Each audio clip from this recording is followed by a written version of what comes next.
Hey, this is Sim. This is Ian. Today we're here to change up the topic a little bit and talk about men's mental health. June was Men's Mental Health Awareness Month, and we wanted to just capture our thoughts about the last month and what it meant to be men in this space and also supporting men's growth, mental health. Yeah. Ian, how was your experience in June? I know we just celebrated Father's Day. Yeah, we did. We did. Yeah. No, it was good. Father's Day was good because I was able to express what I wanted for Father's Day, and Yeah. it covered a variety of areas. And I think what's interesting because I know that there are fathers out there, and there are men who are not fathers out there. Yeah.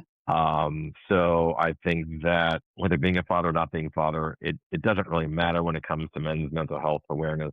No. The responsibilities are interesting or maybe difficult and overwhelming, and whether you are or you're not a father, issues are going to be different if you are, if you aren't, but Mhm. it's still very timely and very valuable to just at least get the issues out there and just to talk Yeah. about them. We're not here to solve the problem.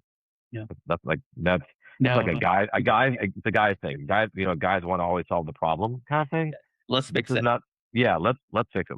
This is not a problem to solve. This is just a problem to discuss, Yeah. you Yeah. I know. I I really appreciate that foundation because there's so much to discuss in men's mental health or men's generally, right? And I find that the attention is moving away and a lot of myself included, a lot of the men that I speak with are struggling in this moment. Hmm. Right? Without that support that might have been previously available or something that we never actually talked about because, Right. just suck it up and fix it, Yep. right? That mentality. I was really surprised because this episode is coming up like right after June. Mm. I was really surprised throughout the entire month. I didn't see as many, and this could be my algorithms, right? Everything is run on algorithms these Right. days. Could be my algorithm saying men's mental health is not important for my feed. So I didn't see that many posts about men's mental health awareness month. And Hmm. that was frustrating. That made me sad because I was hoping that for the month of June we would really spend and see a bit more content to promote the support and access to resources available for men who are in need of mental health. I guess I'm using support again.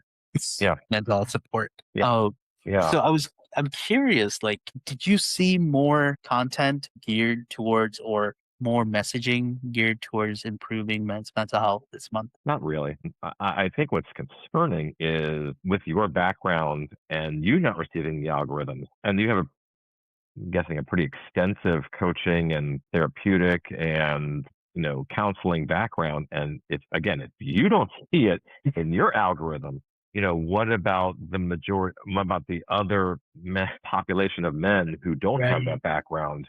Yeah. There is no way they're going to be getting that, and there is no way it's going to be out there like that. And I know, with the irony of a lot of times football, baseball, what they do is they'll do maybe for the day.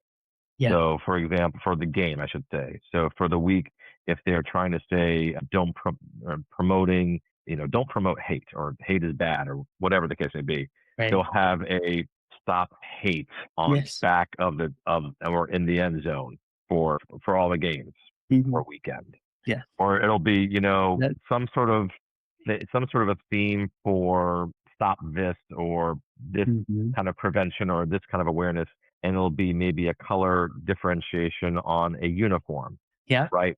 Yeah. That's really it when it comes to Yeah. discussing not just men's mental health awareness, but any type of prevention or Mhm. awareness, Mhm. or anything that's a social cause that they want to promote, or that's being Right. promoted. There's not a lot of promotion in No. general for any topic, let No. alone men's mental health awareness. Mhm. So that's where and ironically, these are very large. I mean, even World Cup, even, Yes. baseball on a daily basis, even, the NBA finals, even I all of mean, these sports yeah, things. you're right. Like the incredible thing that happened in June was Knicks won after Yeah. 50 plus years of, and like I was watching social media content about like how men were seen crying from the sense of relief they got after 50 plus years of rooting for their team, right? They finally achieved their goal, right? The heartbreak, everything. Like it's really easy to talk about it from a sports perspective because men, we have the tendency to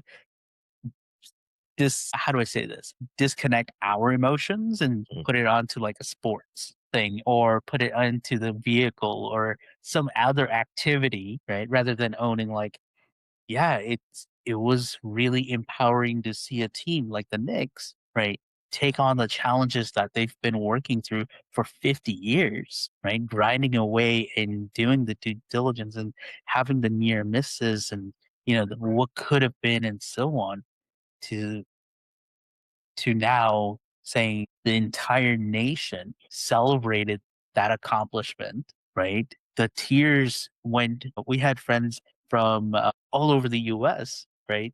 Sharing like how excited they were and people were the conversation that was happening is like, "Are you a New Yorker? Why are you excited about the Knicks winning?" Like, this is such a wonderful experience, and I think about it from the perspective of it takes so much for men to cry, right? And it's when it's around sports, right? It's more acceptable than when we are in pain, Right. right? Or Yeah. when we show tear. Yeah, and to your point, it's the opposite end of the spectrum. If, like Mhm. myself, when I was a kid, I cried a lot. Maybe it's because I was the only, not only child, I was the only male or of three of us, and I was the youngest. Yeah. But it was deemed as sensitive, Mm, so it was kind of like looked down upon. It was yeah. termed accordingly. It was a bad thing, maybe, Mm, or it was a bad thing. It was it you know still is to this day. Right, right, exactly, Mm, exactly. So there is that opposite end of, you can't, but with the mhm. caveat of unless your team of after 50 years wins the championship, then you're able to. Right, you Right. get a There's your one-day caveat. pass. Right. One-day pass. Or if your team wins the World Cup or a You're team right. wins it, Yeah, you have a free pass. right. Absolutely. Yeah. So, but there's certain situations you're allowed to, in certain situations, and there's Mhm. beyond that the infinite amount of other reasons that you can't, or situations you can't. Yeah. So It's it's crazy. It's crazy how it seemed like that. standards, right? The Yeah. standards are compounding. So whenever what I was hoping for this month of Men's Mental Health Awareness Month was to see a bit more vulnerability in the posts, in the conversations from my male contacts, right? Men make up nearly 50% of the population, right? Men's Mental Health Awareness Month is shared with Father's Day, right? And it's also shared with other awareness months as well. So I was just so curious to find that social media, and we can talk about social media component of my feed not showing that much about men's mental health awareness. And I am surrounded by coaches, therapists, right? The helping professions. Yeah. And it's like I'll say I don't know if you've experienced this, like, building a friend as a man of a certain age Horrible. Oh, it's horrible. is It's so difficult. It really yes. is. Why? So See, I'm already getting to the, "Let's fix yeah. it" part. Why? Why is it So so we're gonna fix it fix? right now. So the issue. So I've spoken with some life coaches about this in the past, Yeah. because from my perspective, it is Mhm. challenging, and it has been challenging for many years. So what it is, you're a certain age when you're going to high school, you're going to college, you have a certain core of individuals that you're doing things with. Smart Right. things, dumb things, whatever. You're doing high school things, you're doing college things. And so over time, when you graduate college and you go out into the real world and you get a job, slowly those shared interests Mhm. dissipate. Yeah. You're not in college anymore, you're not in high school anymore. You're in the real world, and that kind of expands outward. Right? College Mhm. is limited for a certain amount of Mhm. years, right? Yeah. So you go into the real world and then maybe you get a job somewhere else, or maybe you start a family, or maybe Mhm. both things happen. But keeping in mind, you're still distancing yourself from the college years and Right. the high school years. So now your core friends Mhm. in that section of time slowly disintegrate Yeah. because that shared environment is no longer there. Right. And as the years go on, the only thing you have instead of present Mhm. interaction is going to be memory, shared Ex memories. So the friendship isn't current on what you're going through now. The friendship Mhm. is based upon what you did back then. Right. Now, let So me now, ask you yeah, this. Let me ask you this, right?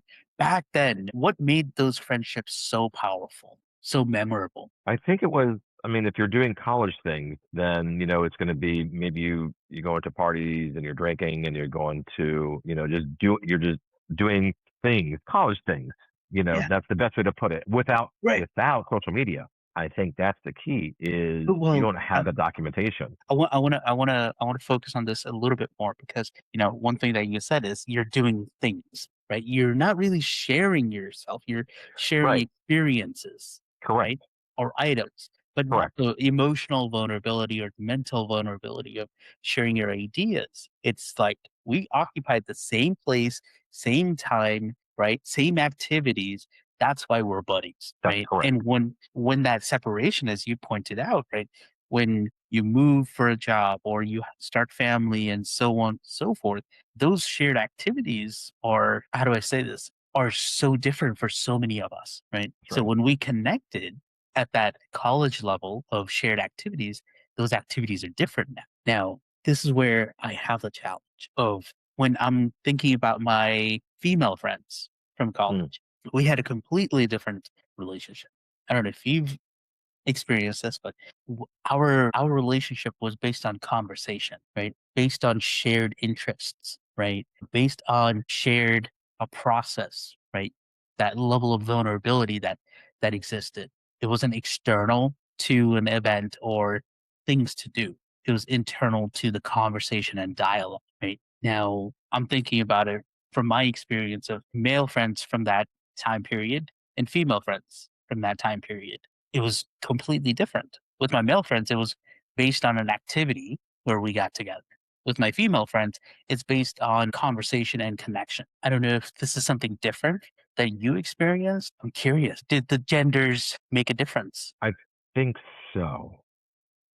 Yeah, I think so. Because I didn't have a lot of ironically, I didn't have a lot of friends in college Okay. because I work Just got in the way, school got in the yeah. way, work got in the way. I got my own way, Yeah. right? So, I didn't have a lot of friends. So the ones I did have at the time, it was of shared interest. And I think now, if you fast forward to why men have a difficulty making friends now, is because maybe it's challenging to start at the ground floor at a certain age, Yes. right? And showing up consistently and Mhm. constantly at a certain group of shared interest, again, Yeah. at a certain age, it becomes a little more challenging. And you're like, and Yes. I mean, a great example is I was at there's a global running day at the local park in June, Mhm. and so there are hundreds of people there, right? Different running clubs and different Yeah. vendors and whatnot. And I talked to the vendor about a shoe, and that Mhm. was it. Okay. And all these people here. It's Global Running Day, Yeah. right? The intention of people who want to run Yes. gather at a park, and there's hundreds of Yes. people, and here I am, like a blade of grass, in a multiple, and it just that's the kind of Mhm. challenge it is for myself to Mhm. say, man, this is Yeah. showing up consistently. This is there's so many opportunities to talk with people, but then it becomes an awkward situation if you want to do that first step to Yeah. say, you run clubs and they're talking to each other, and I'm like, hi, I like to run. Mm. I just couldn't get into the mood Right. on a global running day event to talk about running with other Yeah. people who are runners. So Yeah. it's just that's and so That maybe it's is just me. Maybe I'm like a one off, and the male population can easily do it. I The don't think you're craziest one thing. off, right? I will say, and we covered this in a previous episode about personality type, right? You're Mm, more introverted, I'm more extrovert. right. Even as an extrovert, it's tough to break into, for example, the golf. Like I really enjoy golf, go out and go golfing. And the conversations oftentimes stays around golf Hmm. and then it dissipates, right? And I'm maybe talking to one or two people, and that's about it. It goes back towards that shared interest of golf versus when I am meeting with someone and we're having, like yesterday, I had a meeting with someone and she was so caring and we had such a vulnerable conversation. Again, this is the first time meeting this person, Sure.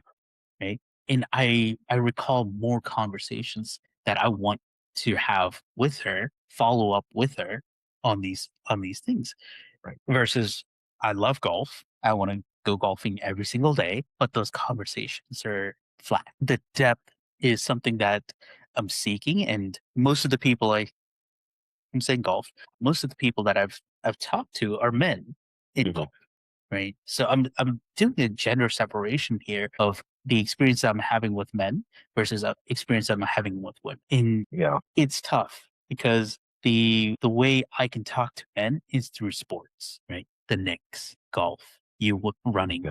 Yeah. right? You know, so many other things. But then the mental health part, the vulnerability part is something that is hard for many of us to do. It's hard to, it will be challenging to do with another male Yes. because the other male is in the same situation you are, can't open up or Yeah. chooses not to, one or the other, Yeah. for numerous reasons. And Yeah. so it does become challenging because if you stay, your definition of friend could be different from someone else's definition of friend. Yeah. You want to have conversations, Mhm. the other person could be, I can golf with them. Yeah. That's a friend. I can somebody I can golf with equates to friend. You're like, no, that's a golfing buddy, right? A friend, Right. someone so there is maybe a different version of friend to each individual. You Absolutely, know, absolutely, absolutely, and you make a good distinction of, you know, the terminology, the language that we use in relation to the people that we're surrounded by, right? And I'm gonna put up a stat is there's a men loneliness epidemic. Most men are doing things, but they are not feeling connected. I can see that. No, that makes sense. I can, to your point. I've got a race in July. I've done Mhm. races in different places, Mhm. and I can tell you with the amount of times I've spoken to somebody on one hand, and that's the thing. That's the Yeah. thing is I am doing something, but it's Mhm. not. I am not doing I'm doing a shared activity, but I'm not sharing the activity. Ooh, Right. wow. But that, and Yeah. it could be any sport. It could be, I see individuals who are very outgoing and they're with a team my kids, sometimes we can have, with the teams that my son used to play on, maybe they don't talk to each other anymore, right? Mm. They want to move on to other teams. Right. And I think that starts and or continues the trend of we're not really teaching the younger generation how to be friends. We're teaching them how to get along with each other. We're teaching them Yeah. how to, I guess, be appropriate or to just be a part of their circle, Right. but we're not teaching them how to be friends. No, no, we're not. And I really like how you're talking about the next generation, but we're not able to model how to be friends Not at all. because the opportunities to model is a hard barrier to cross, Yes. Yes. right? Absolutely. And create even. Yes. How do you model being friends when the political theater, just on this aspect alone, Mhm. political theater is you say something that the other side doesn't like, you are yelled at, shut down, and made fun of. Yeah. And that's just if you disagree with somebody. Right. So how do you become friends with Volatile. somebody I mean, in that area? right, and this is goes towards, like, the corporate work I've been doing on psychological safety. How do you create that psychological safety where you can have a conversation? You both of you can disagree on everything, but still have a healthy conversation, right? The hyperreactivity of the current environment we're in of you disagree, then you are bad, wrong, you know, Right. the the name calling, the bullying that happens is just constant. But then there is also, and this is going towards the psychology side of it, right? When we are hurting, right, we want to hurt others. We don't want to. It just happens that way because it makes it easy for us to keep people away, right? That isolation just validates that nobody understands, right? Nobody's going through the same thing I'm going through, right? You and I, we've been having this conversation about friendship and creating that relationship, right? And it's still us discussing that, when you go out, you're having conversations, you're sorry, how did you say? You're sharing the experiencing, not oh my gosh. You said it so beautifully. I would So just said, like, you are sharing the experience, but not the not the activity. We're yeah. sharing the activity, not the experience. Yes, yes, you're sharing the activity, not the experience. And this is something that I've heard from at least a dozen men over the last month, right? So I know I'm not in isolation. You're not in Yeah, isolation of having this frustration of how do I start sharing my experiences as well as the activity, right? And this is where I go towards the other gender, right? The women that I find in my life where we're having and we're sharing our experiences. We're exploring a different level of vulnerability, right? Of talking about our thoughts, our feelings, and our hopes. It is so difficult for me to get to that level of comfort with a male counterpart in golf, in other activities that I'm doing, in networking, right? That quickly, yeah, right? And I yeah. think this goes towards like you're going to these incredible events for runners, but then you're not being approached and you're not approaching maybe I don't know, right? To connect that bridge and share the experience of the activity. Right. Yeah, and it This episode is sponsored by Balanced at Last, my coaching services. That's balancedatlast.com. If you are curious about how I can help you, please schedule a free consultation call, a 20-minute call to assess your challenges and ways my services can help you. Mention you are a podcast listener and receive 20% off your coaching services. Offer valid for a limited time. Visit balancedatlast.com or scan the QR code on your screen or click the link in the description below. Thank you for listening. it's unfortunate. Yes. It's an interesting paradox, right? Yeah. And I find what also is interesting is when you, in my case, when you're married and you are going out in a social setting with your significant other, we'll say Right. to like a dinner party, Yeah. right? I tend to kind of be a little more with my wife when they're talking Yeah. because to your point, if I'm separated and if I'm on my own devices or my own devices and I'm trying to talk to other guys, oh man, it just doesn't end well. Yeah. It's a very quick conversation and it's very it's and Matter then of you kind fact. of move on to yeah, it's matter of fact. Yeah. It's very so then I kind of go back to my wife and kind of get in Mhm. the conversation with like another couple. And so sometimes it'll be at the Yeah. end of the party, be like, "Hey, did you enjoy talking to this person?" Or this guy seems nice that you can talk to. Right. It reminds me, and it kind of harkens back to like when you were younger, and they were Mhm. saying, and maybe your mom was saying, "Oh, did you like playing with this kid, or playing with that kid? You want to play with that kid again?" Kind of thing.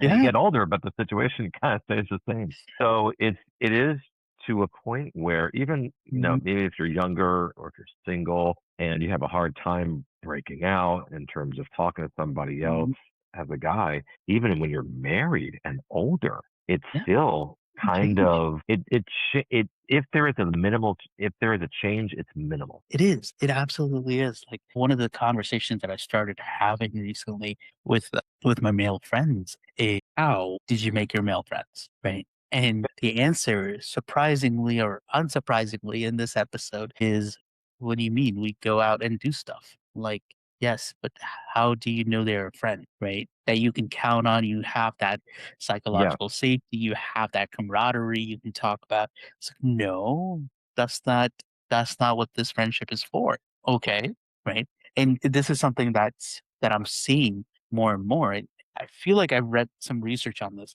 like how a lot of men have their wives, partners as their emotional support, right? And it becomes, although it's loving and so forth, all the positives, right?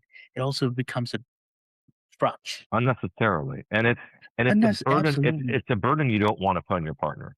Let me rephrase that. It's not a Yeah. burden. It Yeah. is, that's why you got into marriage, and it is, yes, there is amount to share with your partner, and at the same time, though, you don't want to share all of it Yeah. because that's I guess it does go back to, I guess maybe they don't see it as a burden, but maybe it is a burden in the sense that they have their own responsibilities and feelings, that Right. emotions that they share with other individuals, that they have that network.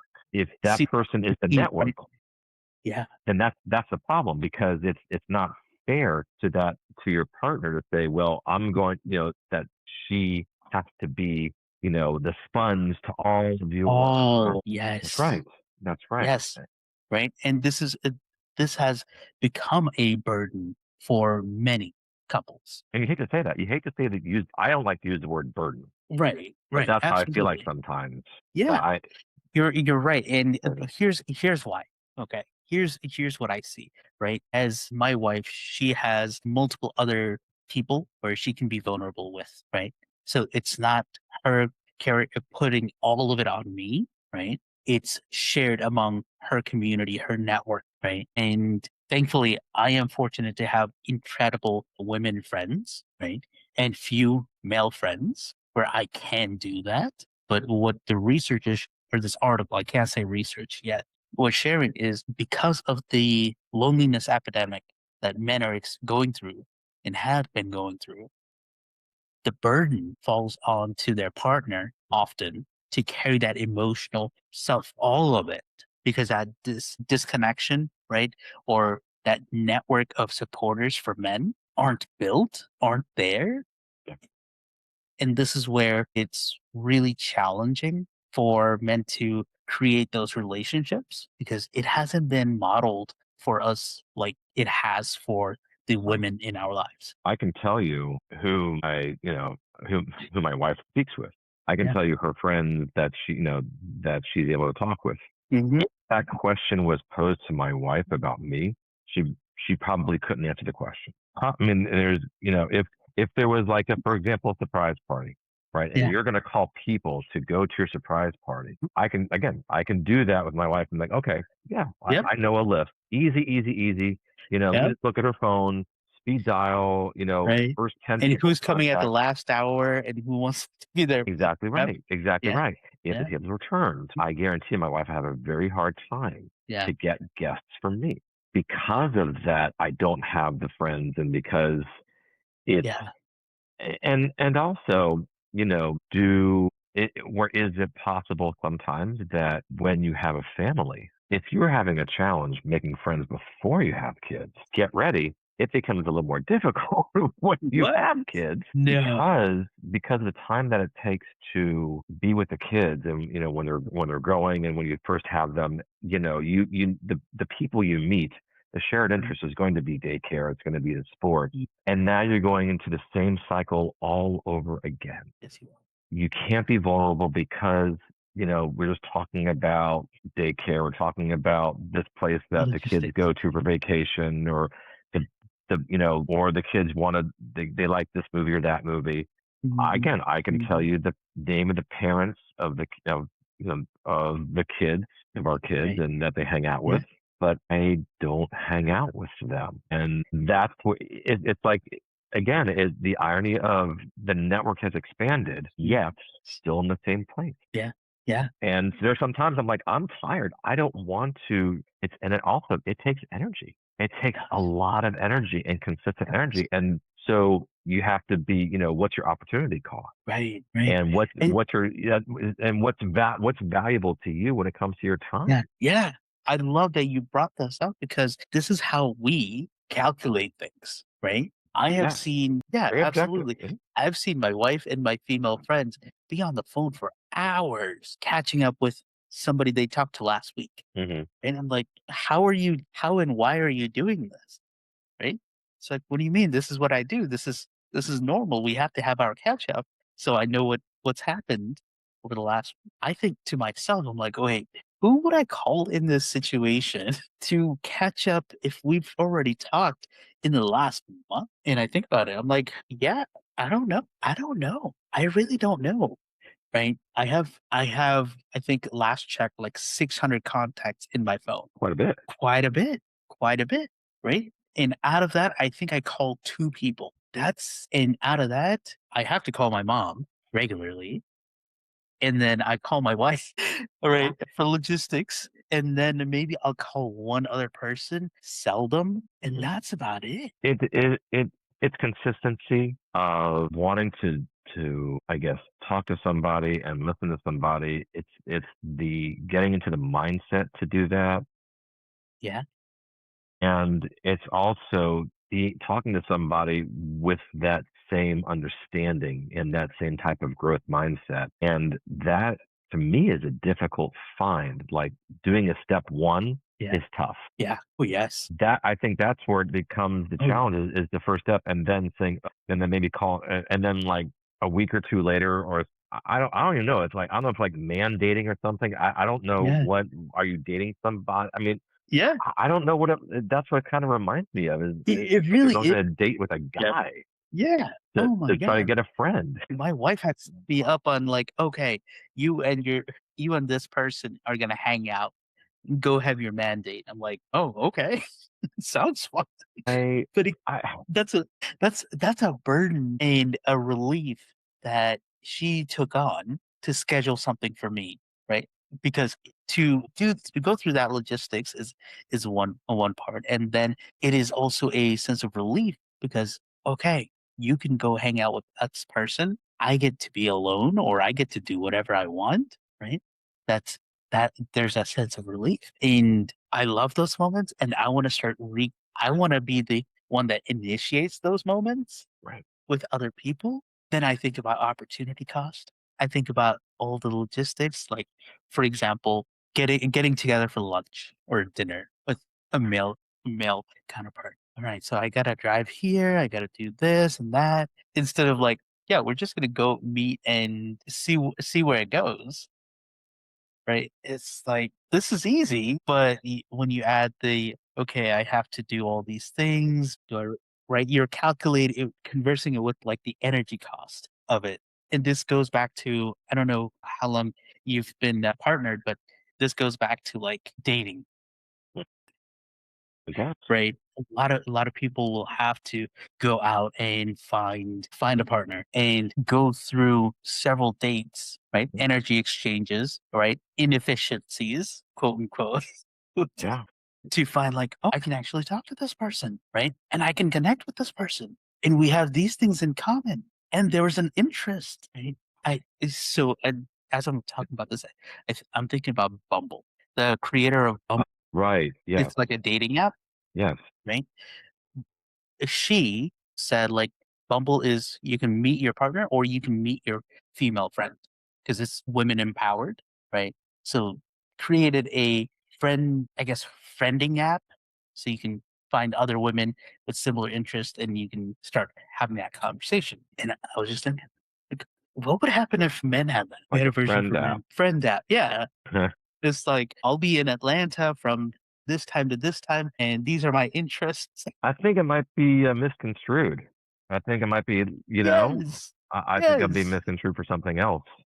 Absolutely. I think maybe like a relationship kind of thing. So maybe Right. it becomes a little Right. more, yeah. I understand. I get the concept. I got the concept Yeah. for sure. It's And this is where, like, I really was hoping that for June, we would see, like, more access, more communication on men's mental health because, again, we just talked for I don't know how long it's been, a while. It doesn't take time. We're yeah. using this What time is it? Yeah, okay. right?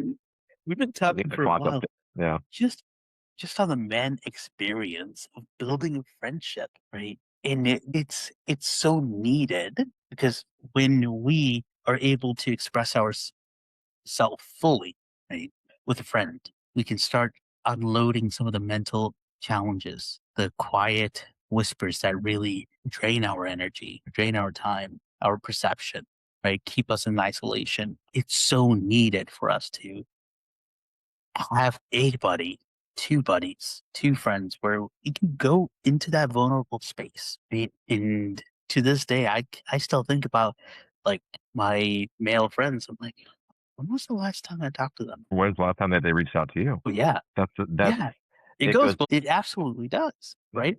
This is something that I started learning where if one person reaches out, it's the other person's job to reach out next. okay, I don't know if that right. would ever happen, right? If there's that oh my gosh, whatever that word is. Reciprocity or, Yeah, yeah. If that is a common thing that we've learned as men. It's like, "You did this for me, let me go ahead and do something for you." right, Like, that level of exchange, because I see that in friends that are women, right? They have this unwritten style of like, "Oh, right, they invited us this time, we have to invite them next correct. time or this way," and I'm like, "No, I don't I don't feel the need to invite anybody. I'm good." Right, I'm good. right.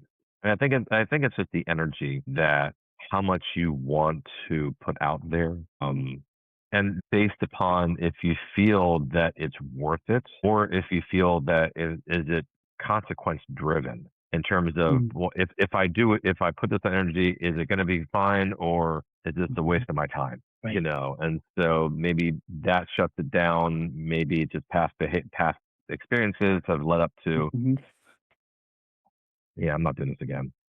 Yeah. I've heard this record before, you know, I've heard the song before. I don't want to, you know, I don't want to play the song again. I'm good. And so, Yeah. yeah, sometimes it does become, you know, if you had positive past experiences with putting Mhm. energy out there, then of course you're gonna keep on doing it. But if you're Right. like not have those positive experiences, then it becomes, Right. why should I keep on doing this? It's just, I feel like Yeah. it's wasting my time. And so Yeah. it's a really bad cycle. It's a really bad, It really is.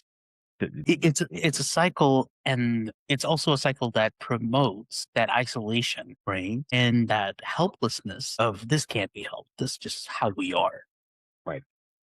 right? Trying something new. No, that's just going to take up too much time, too much energy, too much. The cost is too heavy, right? So it's a lot easier to feel. How do I say this? The word that's coming into mind is complacent, but that's not the right word. It, it makes sense if it is. Yeah, it does. Let's just go with it. That's not the right word in my head. Where to do something new, to break the modeling pattern, we have to use more energy to shape things, right? And in just because it was June, Men's Mental Health Awareness Month, we are releasing this episode in July because the cost of releasing this and having this conversation in June was too high. Sure. I really want us in this may be something that if our audience, our listeners are likes this, maybe we have more of these conversations Hmm. in the future, not once a year or twice a year, Right. right? Maybe a little bit more frequent because men are in need of a community, right? Of friendship, of relationship, and breaking the mold that has been with us for generations. We are providers, right? We are supporters, right? And if we aren't doing that, then we may be titled differently, Right. right? Which is not acceptable anymore. Never has been, but we really need to start breaking the mold so the next generation can see that, yeah, I can be friends with everybody, not just friendly, but have that level of vulnerability so that loneliness epidemic doesn't continue in the next generation. Right. That would be nice to have and Mhm. to model it accordingly. Yeah. So they can kind of be able to talk with other individuals, because that kind of helps trying to move issues forward. It's really nice to talk about the issues and be able to talk about the issues so the progress can be made. Yeah. Yeah. That would be great. Yeah. Yeah. Right. And again, Uh, I think you prefaced this episode by saying, like, we're just going to explore a topic. There's not going to be any resolution. And I think that is that's right. so crucial because as men, we do want to. What can I do? Problem How do I solvers. fix it? Yeah. How do I fix it? Right. And I think it's at this point where you know what, this is our first episode on men's mental health and what that looks like for both of us, our experience, and really geared towards the friendship. Yeah. Ian, last words before we end. Let's hope for more conversations about men's mental health, and as long as it's, you know, not relegated to 1 month or Yeah. one time to celebrate men's mental health awareness. Mhm. Uh, to your point, hopefully others will be on track with that and they want to join in the conversation. Yeah. Yeah. Well, thank you for joining. Thanks. Have a good one. Thank you so much for joining us and being part of the conversation. We hope this episode has given you some insight on your journey to a more balanced and fulfilling career. Please find Beyond the 9 to 5, a balanced career on Apple Podcasts, Spotify, and YouTube. Don't forget to like and subscribe. We'll be back in 2 weeks with a new episode. Thank you for joining us.